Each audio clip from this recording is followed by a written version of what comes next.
Story 1. Not correcting children when they misbehave in public is concerning.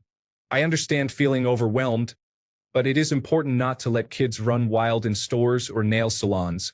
I once saw a 4-year-old escape from a place without her mother noticing. Thankfully, I was close enough to catch her hand. Story 2. People who share fake news or only read the headline often post incorrect information about an article they did not read. Story 3. Anyone who has a live, laugh, love sign or something similar in their house seems to be quite eccentric. Story 4. Having a lot of children in a short period can be challenging. I'm not referring to having 2 pregnancies with twins, resulting in 4 children, but rather 5 individual pregnancies in 5 or 6 years. I feel like it is difficult to give each child the time and attention they need when you have so many. Story 5. People have popular opinions that cannot withstand the slightest questioning. When you attempt to explore these opinions further, it often leads to name-calling. The lack of teaching critical thinking is a significant reason why the world is in such disarray. Story 6.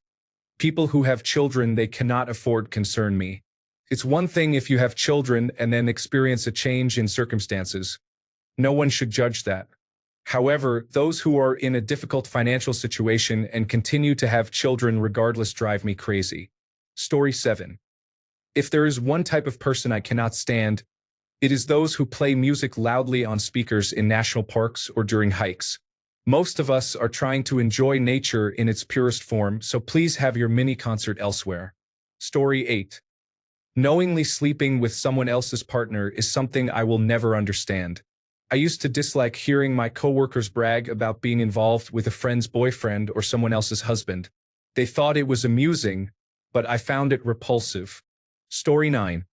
Smoking tobacco makes your breath and clothes smell bad and is unhealthy. I smoked for many years before finally stopping, so I should be sympathetic, but I find it difficult. Story 10. People whose entire identity is their job. I remember in my late 20s and early 30s, this was a significant concern for many of my friends. It was all they would discuss, and it became quite dull. I had a well-paying television job at the time, but I didn't talk about it much. There is a whole world out there to explore. Middle management is not the ultimate goal, people. Story 11. People play music on their phones without headphones or talk on speaker. I also hear adults discussing how bad they are and always willing to fight. It's time to chill. This isn't middle school. Story 12. Trying too hard socially often stems from insecurity and negative experiences with others. While it's easy to empathize with those individuals, it can be frustrating to be in a situation where one person dominates the conversation, attempts to impress others with random topics, and overall creates an overwhelming atmosphere in their effort to be liked. Often, these individuals become so focused on seeking approval that they overlook social cues indicating that others are not enjoying the interaction. Story 13. I have learned that people may not have the same knowledge as me, but that does not mean they are lacking intelligence. It simply reflects their different experiences. Additionally, I struggle with judging myself for my own lack of knowledge. Story 14. People who wear noise-canceling headphones while riding their bikes on busy streets in a major city seem to be in danger. Story 15. The I like a natural look crowd doesn't recognize the difference between a no-makeup face and a heavily made-up face unless eyeliner or eyeshadow is involved, at which point it becomes too much. It's not about natural beauty. They simply don't know what a woman looks like in real life. Story 16. I grew up thinking that it meant they were not intelligent. I have since learned that this is not always the case. Story 17. Misuse of the apostrophe. If you don't understand it, do not use it at all. You won't appear uninformed. Plural forms do not use an apostrophe. Ever. Story 18. People who don't understand how apostrophes work should realize that it's a simple concept. It is one of the few aspects of English that has clear rules with no exceptions. Story 19. People often use the word seen when they should use saw. For example, I seen him this morning on the bus is incorrect. The correct phrase is, I saw him this morning on the bus. Story 20. People in other bathroom stalls are making grunting noises or breathing heavily. None of us are at our most composed right now, but try to have a little decorum. Story 21. Parents in restaurants with young children often place a tablet or iPad in front of them. It is important to engage with your kids and teach them that there are times when they need to sit still without constant entertainment. Story 22. Native English speakers who make mistakes in pronunciation or word choice. I enjoy that when watching television newscasters. Story 23. This is an unusual topic, but let's discuss leaf blowers. They only work effectively when others are using leaf blowers as well. Utilizing a loud power tool to chase leaves around for an hour and a half is absurd. Use a rake and some effort, and you can finish the job in half the time without disturbing the entire neighborhood. Story 24. Children who do not have a favorite book may not have a positive association with reading, possibly because their parents do not read to them. We should not judge these children for this. Story 25. People who lean their seats all the way back and do not reposition them upright during meals on a plane can be frustrating. I understand we all have the right to use our seats as we want or need, but during mealtime, it can be disruptive. Story 26. As someone who has grown up and worked in food service my entire life, if I go somewhere and receive a poor attitude from someone serving me from the very beginning, I tend to judge them harshly. I understand that we all have bad days and difficult guests, but I dislike being categorized with all of that before I have even had a chance to say hello. I still tip well because I recognize that it is often the result of a bad day. Story 27. For a long time, I couldn't stand people who over-apologize because of my mother. If someone even looks at her too harshly, she starts saying, "I'm sorry." Then I learned this is often a sign of childhood abuse. Story 28. People in the Loblaws subreddit are posting pictures of outrageous prices, rotting food, and mislabeled items. The point of the subreddit is that we are boycotting the chain, so why are you shopping there if you are part of the boycott? People do the same in the Tim Hortons subreddit, complaining about how quality has dropped. If that's the case, consider buying your coffee elsewhere. Story 29. Manners and respect, particularly in children, are essential. Being a parent is undoubtedly challenging, but there appears to be a connection between the behavior of children and their parents' involvement in their upbringing. Story 30. People who feel that others are forcing their beliefs on them often misunderstand the situation. A clear example is transgender individuals. They simply want to exist and have the same rights as other Americans. Their existence does not force their lifestyle on anyone else. Story 31. People who build their personal image on how busy they are do not know how to prioritize. Story 32. Not putting the lid down before flushing is concerning. While it may not be my business, I find it unsanitary.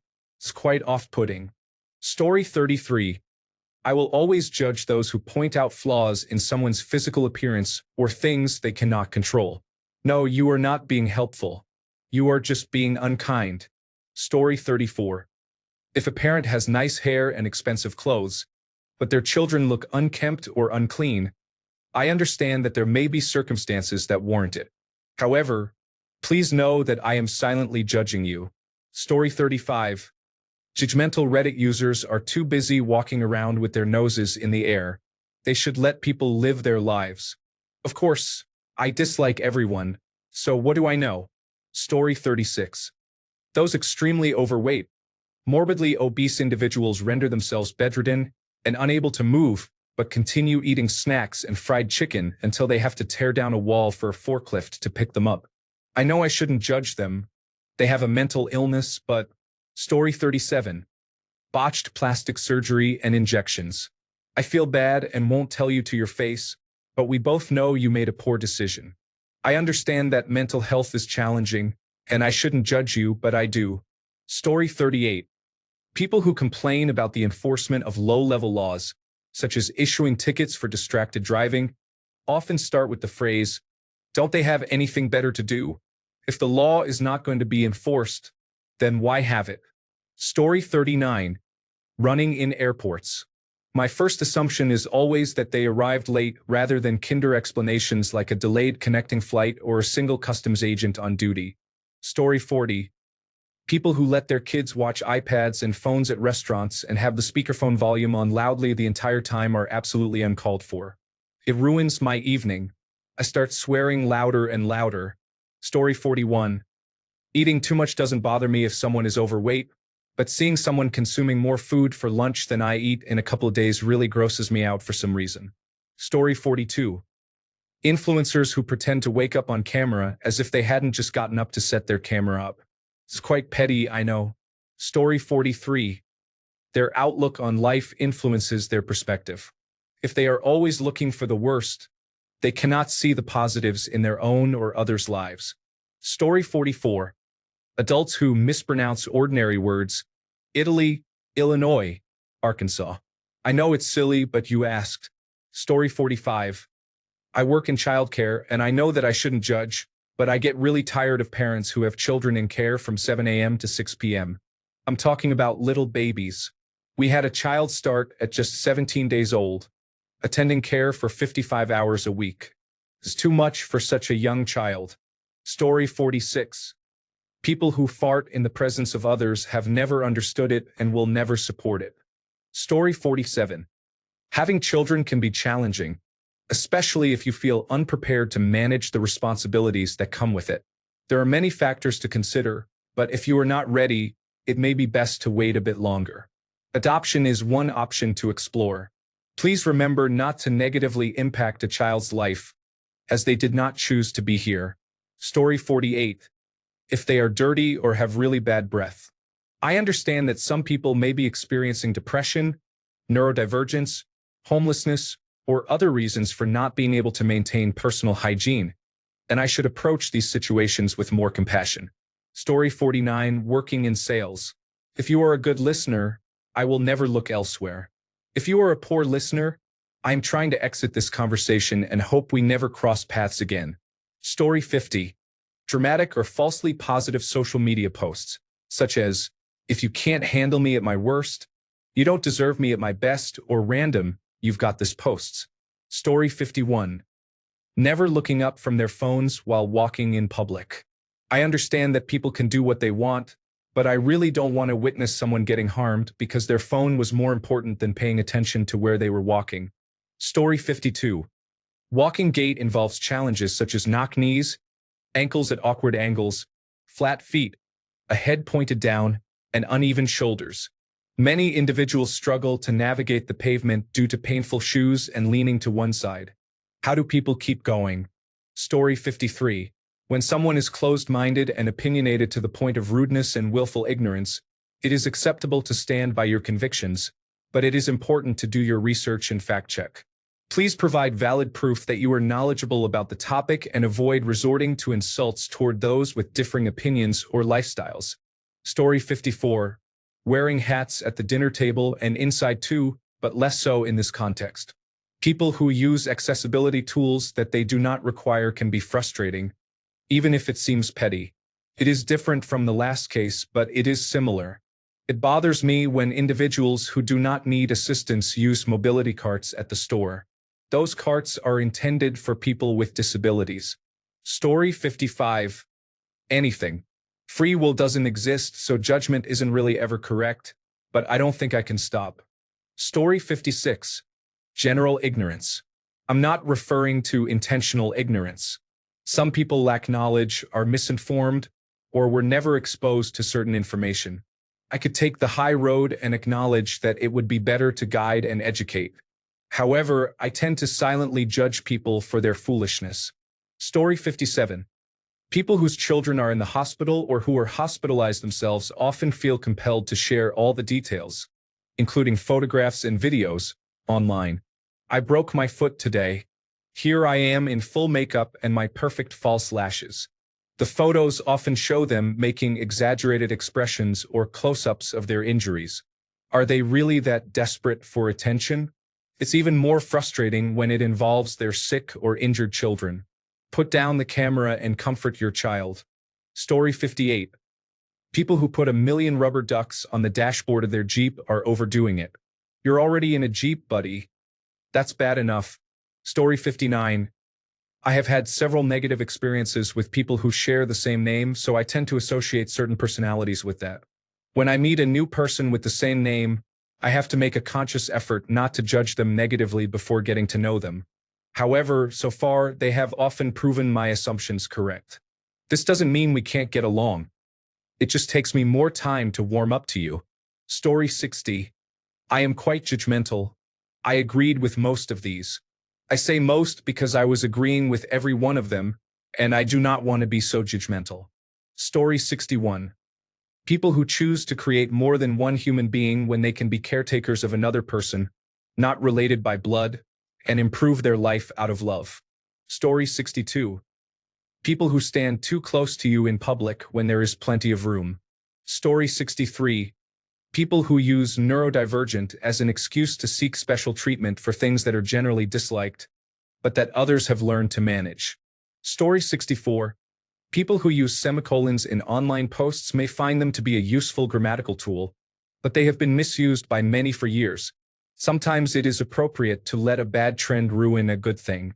Prose is as much about style as it is about function, and the semicolon has become unfashionable due to its overuse by less experienced writers. Story 65.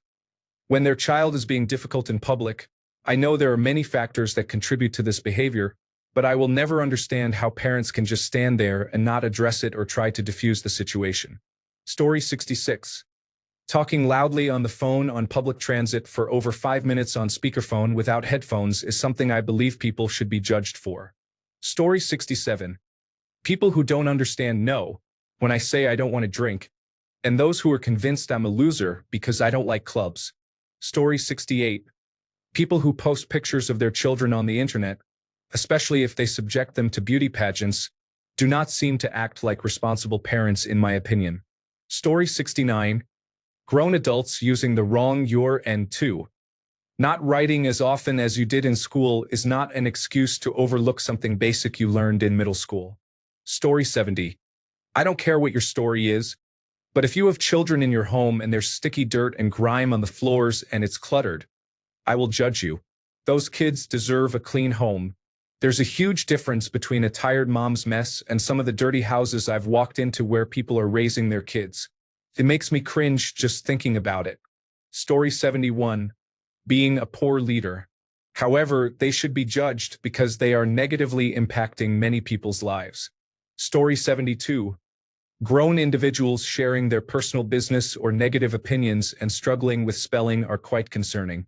Story 73. People who record strangers in public can be judged differently. It is difficult for me to form a permanent judgment, but I observe individuals differently if I catch them doing that. Story 74. People mispronounce words or use certain words incorrectly. I'm not that good at speaking or typing, but I know that I seen that is completely incorrect. When people pronounce ask as AKS, it really bothers me. It's ask, not AKS. Story 75. People who treat waitstaff poorly show their true character. If you mistreat them, you demonstrate a lack of respect for everyone, no matter how hard you try to conceal it. Story 76. People with poorly behaved children.